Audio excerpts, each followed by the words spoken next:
โครงการสำรวจและขุดค้นแร่เกลือโพแทสอยู่นครหลวงจันทน์มีบางโครงการสำรวจสำเร็จแล้วแต่รัฐบาลบ่ทันรับรองผลการสำรวจนอกนี้บางบ่อนเกิดมีสภาพดินยุบและแตกแห้งซึ่งบริษัทกำลังสุ่มใส่แก้ไข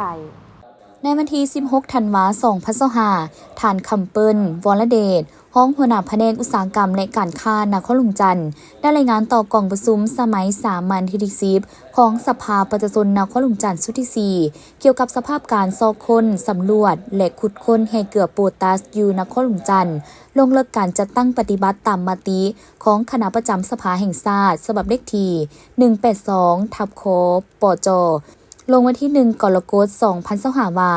ในขอบเขตนครหลวงจันทน์ได้มีการอนุมัติโครงการพัฒนาแร่เกลือโพแทสทั้งหมดจำนวน 9 บริษัท 11 กิจการ ในนั้นอยู่ในระยะสำรวจ 4 บริษัท 4 กิจการ ระยะศึกษาความเป็นไปได้ทางด้านเศรษฐกิจเทคนิค 1 บริษัท 1 กิจการ และระยะขุดค้นปรุงแต่ง 4 บริษัท 6 กิจการสำหรับโครงการอยู่ในระยะสำรวจมีคือบริษัทปูเย่ปักกิ่งการลงทุนจำกัดรับผิดชอบเขตบ้านหาดเกี้ยงปากซาบบ้านหลัก51เมืองไซธานีและบ้านแสนอุดม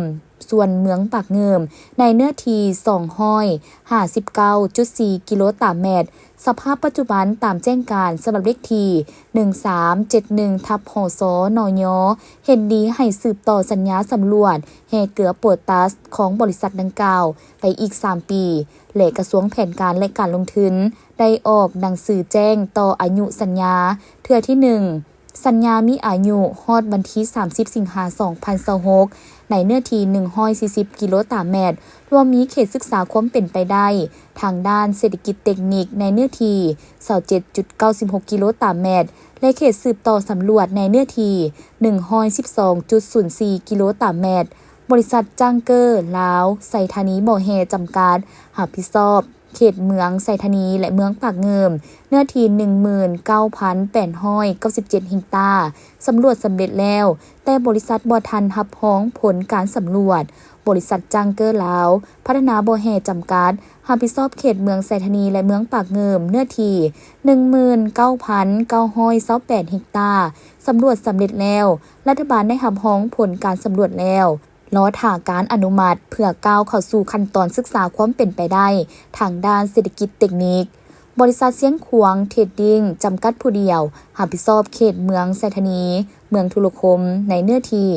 10,020 เฮกตาร์สำรวจสำเร็จแล้วแต่รัฐบาลบ่ทันรับรองผลการสำรวจส่วนโครงการขุดค้นและปรุงแต่งเขตบ้านทงมังเนื้อที่ 4,800 เฮกตาร์และเขตนาตาลระยะ2เนื้อที่ 30,000 เฮกตาร์เมืองไซธานี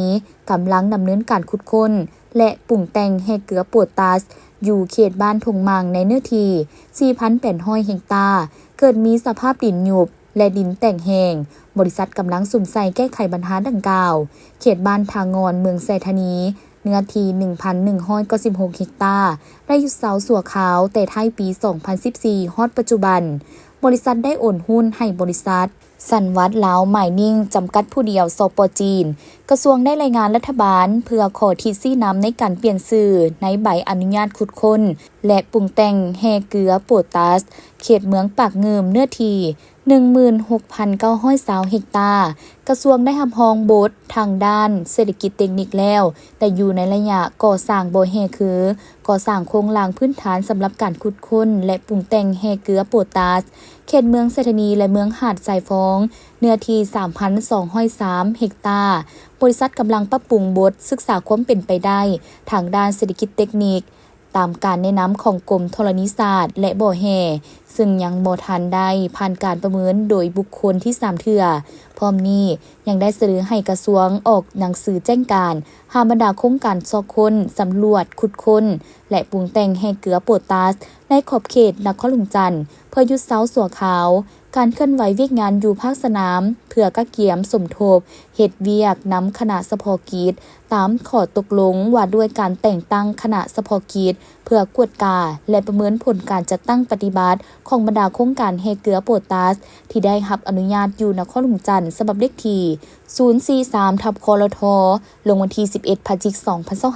2025